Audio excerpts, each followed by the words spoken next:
joue un match amical contre l'Ouganda à 20 h au stade Léopold Sédar Senghor. Et le 10 juin, au stade aussi Léopold Sédar Senghor, concernant le premier tour des éliminatoires de la Coupe d'Afrique des Nations au Cameroun en 2019. Donc sans plus attendre, je vais vous donner la liste de 26 joueurs qui sont prévus pour ces deux rencontres. Donc vous dire aussi que le regroupement aura lieu à Saly, à l'hôtel Rhinoceros, à partir du 27 mai. Donc, gardien de but, Abdoulaye Diallo, Khadim Ndiaye, Pape Seydou Ndiaye, Clément Diop, Lamine Gassama, Moussa Wagé, Kara Mbodj, Fallou Diagne, Kalilou Koulibaly, Zarko Touré, Adama Baye, Ariel Mendy Yamba, Salif Sané, Alfred Yaye, Idrissa Gana Gueye, Cher Ndoye, Henri Sévé, Pape Alioune Diaye, Younous Sankare, Ismaïla Sarr, Mambiram Diouf, Diao Keta Baldé, Opanguet,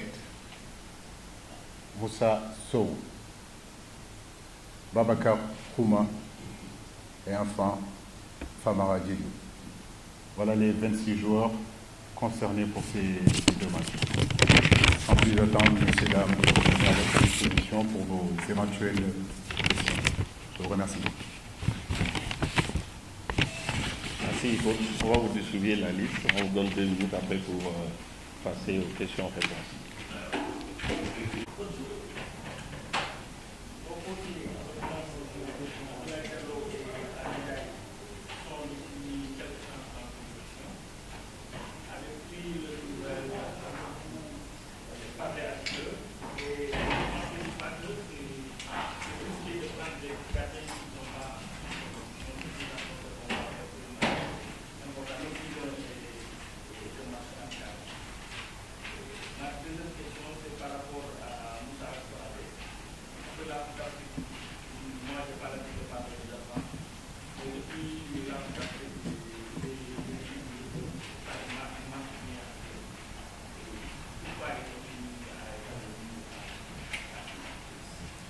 On répond après, on revient aussi. Merci Bakary, bonjour. C'est sûr et certain que la situation de nos gardiens de but est préoccupante. Donc tout entraîneur aimerait avoir, je dirais même pas que les gardiens de but, mais tous ces joueurs compétitifs. Mais c'est vrai que c'est un poste aujourd'hui où on a Khadim qui a quelques problèmes avec son club, et un garçon comme Abdoulaye Diallo a été prêté pour qu'il puisse avoir un peu plus de temps de jeu. Au départ, il en a eu. C'est vrai qu'il y a eu cette Coupe d'Afrique-là qui a fait qu'il a par la suite perdu sa place. Et je crois que c'est des joueurs qui sont bien, qui s'entraînent normalement avec leur club, qui jouent avec les équipes réserves. Donc pour moi, je crois qu'il n'y a pas de gros problème. Maintenant, c'est vrai qu'il n'y a pas que les gardiens de but. Il y a d'autres joueurs aussi, si vous regardez bien, où les temps de jeu durant toute la saison, je dirais même après la CAN, ils ont eu moins de temps de jeu. Et ça, bon, vous connaissez les raisons. Dans les clubs européens, la Coupe d'Afrique des Nations n'a pas vraiment beaucoup d'intérêt pour eux. Et c'est vrai que quand un garçon prend, je dirais, le risque de venir honorer sa sélection, jouer pour son pays, il risque de perdre sa place. Donc je pense qu'aujourd'hui, que ce soit Khadim, que ce soit Abdoulaye, on va voir qu'est-ce qu'ils sont durant ces 10 jours, ces 15 jours-là, quel est leur état de forme. Mais pour moi, il n'y a pas de souci. Je sais qu'ils sont capables d'être prêt au moment où on en aura besoin. Concernant Moussa Konaté, comme je vous le dis, c'est des choix que je fais. Et puis, tout le monde connaît mes relations entre Moussa et moi. La saison est finie, donc on a voulu être dans la continuité de ces 2 derniers matchs-là contre le Nigeria et contre la Côte d'Ivoire. Donc après, comme je vous l'ai dit, on verra un petit peu l'évolution de nos joueurs, là où ils iront, dans quel championnat ils seront, leur temps de jeu, pour justement essayer de préparer l'acte 2 de cette génération-là, si vous voulez. Voilà. Bien, monsieur. Oui, vous présentez, s'il vous plaît. Monsieur.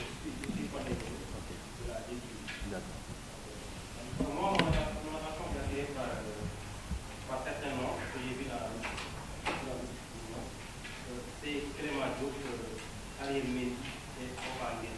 Qu'est-ce qui motive ces choix? Parce que ces noms qui ne sont pas. Ces noms sont bien découverts, en tout cas, qu'est-ce qui motive ces choix? La compétitivité et puis leur talent et le fait d'avoir la conviction qu'ils peuvent nous apporter quelque chose dans l'évolution de cette équipe-là. Je crois que Opanguet a fait de très très belles choses quand il a été sélectionné contre le Nigeria. C'est sa 2e sélection pour vous informer. Ariel Mendy, c'est un garçon qui joue à Diambar. Vous savez que sur notre côté gauche, on a d'énormes difficultés. Saliou Cissé est blessé, Cherbeng est blessé, et puis Pam Ndiaye Soiré aussi. Donc pour moi, c'était important de voir un petit peu au niveau de l'équipe locale. J'en ai discuté avec le staff, j'en ai discuté avec Moustapha Seck qui s'occupe de l'équipe locale. Et on a pensé que Ariel pouvait faire la paire. Donc c'est ce qui a fait qu'il est venu. Clément Diop est un garçon qui est un gardien de but, qui joue à Los Angeles Galaxy. Il fait partie aujourd'hui des meilleurs gardiens, en tout cas aux États-Unis. Donc c'est un garçon qui découvre effectivement la tanière. Il a énormément de qualités. Il a joué avec les petites catégories en France. Donc j'ai pas eu trop de mal à le convaincre parce qu'il avait ce désir-là de venir porter et de répondre à l'appel de la nation. Donc c'est un garçon que vous allez découvrir. Je pense que c'est vraiment de la qualité. Monsieur, vous attendez la version là, après. Au revoir. Voilà, merci coach. Voilà, j'ai constaté peut-être avec tout le monde que lors du match du mois de mars 2027 contre la Nigeria, vous avez resté là avec 26 joueurs. Aujourd'hui, vous en faites pareil. Est-ce que les absences de quelques cas, donc ça a demandé, Cheikh Kouyaté et Cheikh donc on peut influer sur cette interpellation? Merci. Forcément, quand vous avez Sadio Mané, Cheikhou Kouyaté, Saliou Ciss, Cherbeng blessés, c'est vrai que ça vous pousse à avoir une autre réflexion. Mais comme je vous l'ai dit, je crois je suis en train de constituer un groupe avec un projet vraiment collectif, un projet très fort. Pour moi, c'est le collectif qui doit être au-dessus de tout, même si c'est vrai que ces jours-là sont des jours importants. Depuis ma prise de fonction jusqu'à présent, ils ont toujours été là. Bon, ça permet aussi à d'autres joueurs, si vous voulez, de pouvoir s'exprimer. Je crois qu'aujourd'hui, le groupe Sénégal, l'équipe du Sénégal a assez de qualité pour pallier aux absences de ces joueurs-là.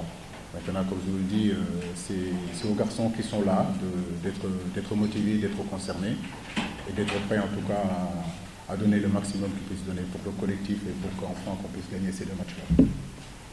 Bien, on va prendre les 2 dernières questions, s'il vous plaît. Il y en a? Il n'y a pas une question?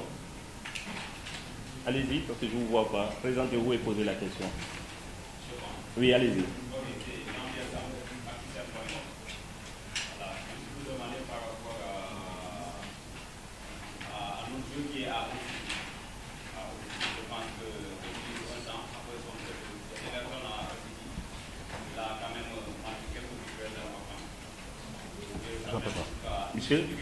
Monsieur, on passe le micro parce qu'on ne vous attend pas.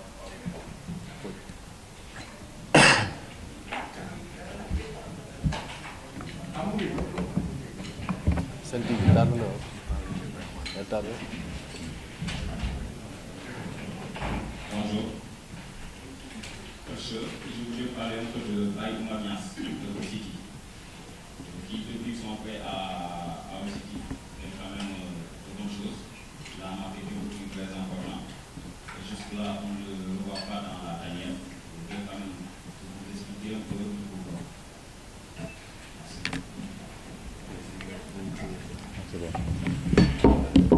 Oui, Bayoumar Niass fait partie des attaquants susceptibles de venir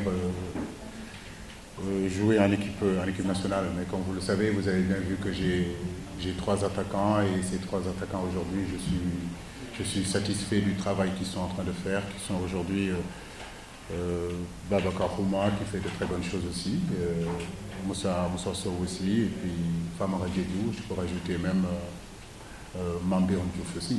Maintenant, je ne peux pas sélectionner que des attaquants, donc c'est important d'avoir quand même un certain équilibre, que ce soit derrière, que ce soit au milieu et devant. Mais c'est un garçon qui a eu un début de saison difficile, où il n'a pas eu beaucoup de temps de jeu. C'est vrai que quand il est revenu avec Hull, ses performances étaient quand même assez intéressantes. Donc c'est un garçon que j'apprécie beaucoup. Je crois qu'on a d'autres matchs très importants qui nous attendent. Et comme je vous l'ai dit, l'équipe nationale, c'est une porte d'entrée, c'est une porte ouverte. Donc il n'y a pas de souci. Aujourd'hui, il n'en fait pas partie. Ça ne veut pas dire que demain, il n'y sera pas. Je compte surtout les joueurs sénégalais, en tout cas compétitifs, et capables de nous apporter en plus. Et effectivement, Bayoumar en fait partie. Et peut-être que la prochaine sélection, il y sera. Bien, merci coach. Si on peut passer à la version en on prend 2 questions.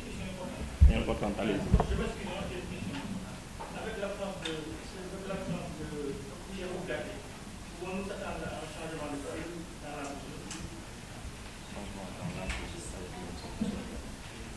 Oui, c'est sûr que quand Chérou n'est pas là, numériquement, il faut le remplacer. Donc c'est normal. Le style de jeu. De jeu. Style, façon de jouer. Ok, de tactique. Ok.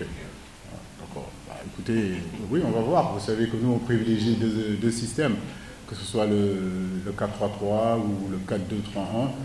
Mais je crois qu'on a, comme je l'ai dit tout à l'heure, on a assez de bons joueurs pour évoluer dans tous les systèmes. Je pense qu'aujourd'hui, que ce soit le 4-3-3, un garçon comme Alfred Ndiaye, un garçon comme Salif Sané peuvent être ce style de sentinelle. On sait que Ghana est en train de jouer un peu plus comme relayeur. Pape Alioune Ndiaye est capable de se projeter, Cherdo est capable de se projeter. Mais en réalité, pour moi, il n'y a pas de souci. Je crois que ce qui est important, c'est cette philosophie de jeu qu'on va mettre en place. Ce qui est important, c'est cette identité, ce style de jeu qu'on va mettre en place. Et que les joueurs, à un moment donné, se l'accaparent et arriver collectivement à trouver des solutions. Je reste persuadé que c'est sur un projet collectif, un projet fort que le Sénégal gagnera ses titres. Donc c'est vrai que dans ce projet-là, il y a des individualités qui seront capables de faire la différence. Et je crois qu'aujourd'hui, tous nos joueurs doivent comprendre que le collectif doit être supérieur aux individualités. Et ça, si on le comprend, je crois qu'on y arrivera. Donc parler un peu plus de ces joueurs collectifs que ces individualités. Donc quand je vois aujourd'hui N'Golo Kanté élu meilleur joueur d'Angleterre, je suis heureux. Je suis heureux parce que c'est un joueur de devoir, c'est un joueur qui bonifie une équipe. Il prend ce titre-là devant les Hazard qui sont des créateurs, devant les Ibrahimovic et tout ça. Donc j'aimerais parfois dans cette équipe nationale qu'on me parle de la classe de Karambourg, qu'on me parle de l'abattage d'un Cheikhou Kouyaté, qu'on me parle un petit peu de l'abnégation d'un Gana Gueye, voilà, de la vision de jeu de Kalilou Koulibaly, de Gassama, de ces joueurs-là qui font que l'équipe aille de l'avant, qui travaillent pour un peu plus que le collectif aille de l'avant. Et je crois que ce serait bien dans ces pays-là qu'on arrête de parler seulement que ces joueurs-là capables de, comme on dit, porter l'équipe. L'équipe du Sénégal, personne ne peut le porter individuellement. Voilà. Depuis des années, on a toujours dit qu'il faut porter l'équipe. Moi, je ne crois pas à ça. Voilà. Je crois pas à ça. Je crois en collectif et je crois que tant qu'on continuera à être dans ce collectif, à travailler dans ce collectif-là, on sera une très très très belle équipe, une équipe compétitive et crainte partout en Afrique. Merci coach. On va prendre. Il y a une main qui se lève derrière.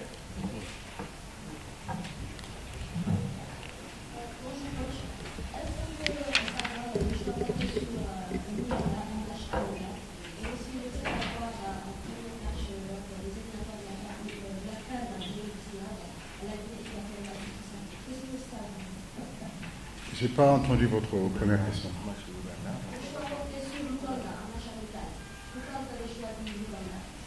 Oui, on a choisi l'Ouganda, on a choisi un match amical parce que comme vous le savez, les garçons vont arrêter de compétir pratiquement cette semaine. Et on risque de rester, si vous voulez, de cette semaine jusqu'au mois de juin, jusqu'au 10 juin, pratiquement 15 jours sans rien faire. Donc c'était important de pouvoir mettre un match amical. Aujourd'hui, c'est l'Ouganda, ça aurait pu être la Mauritanie, ça aurait pu être la Gambie, parce que c'est important de compétir quand même avant ce match officiel le 10 juin. Les entraînements ne suffiront pas pour retrouver un peu plus de rythme. Il était important de mettre ce match-là. Donc on sait que l'Ouganda rentre aussi dans ce que nous voulons faire. C'est une équipe costaud, c'est une équipe solide, bien organisée. Donc ça nous permettra, si vous voulez, de retaper nos joueurs sur le plan physique, sur le plan athlétique. Concernant la Guinée équatoriale, c'est une équipe joueuse. C'est une équipe capable de faire de très très très belles choses. Je crois que c'est sur la lignée un petit peu du Cap-Vert, avec des joueurs techniquement très très très forts, très doués. Il ne faut pas s'attendre à une équipe qui va rester derrière. Je crois que c'est une équipe qui va jouer, qui va grandement défendre ses chances. Donc c'est à nous de lever notre niveau de jeu pour être à la hauteur. Et je pense que là-dessus, il n'y a pas d'inquiétude à se faire. Je reste persuadé que le chemin que nous avons entrepris avec cette équipe-là depuis quelque temps est le bon chemin. Nous allons continuer sur ça. Merci, coach.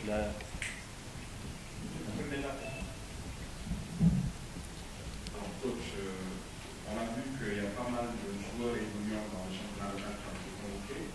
Est-ce ton choix pour pallier des absences ou un réel signe d'ouverture envers le football local? Écoutez, je ne suis pas dans les cadeaux. Vous savez, concernant l'équipe nationale, on ne fait pas de cadeaux. Je crois qu'aujourd'hui, si j'ai sélectionné ces jours-là, c'est parce que tout simplement, ce qu'ils font sur le plan local est assez intéressant. Je crois que l'équipe nationale A du Sénégal, ce n'est pas quelque chose où il faut faire plaisir ou donner des chances. Non. Si j'ai choisi aujourd'hui Ariel, c'est parce qu'on en a discuté avec le staff, on a discuté aussi avec les entraîneurs locaux ici qui m'ont donné leur avis. Adama, c'est la même chose. Mais avant ça, il y avait Pape Seydou. Avant ça aussi, je peux dire que Ismaël Assar, avant qu'il aille aussi à Metz, fait partie aussi de ces joueurs locaux. Je peux mettre Moussa Ouagé. Donc, comme je vous l'ai dit, l'équipe nationale, c'est aussi ça. Partout où il y a des joueurs compétitifs, partout où il y a des joueurs qui sont capables d'apporter en plus, d'être dans le projet de ce que je suis en train de mettre, sont les bienvenus. Donc, ne vous inquiétez pas là-dessus. S'ils doivent jouer, ils joueront. S'ils doivent commencer, ils commenceront. Et ils seront mis sur le même pied d'égalité que les autres joueurs. Il n'y a aucun problème. Ils seront les bienvenus en tout cas. On peut passer à la version Wolof maintenant. Le 27 mai à Sali. Monsieur.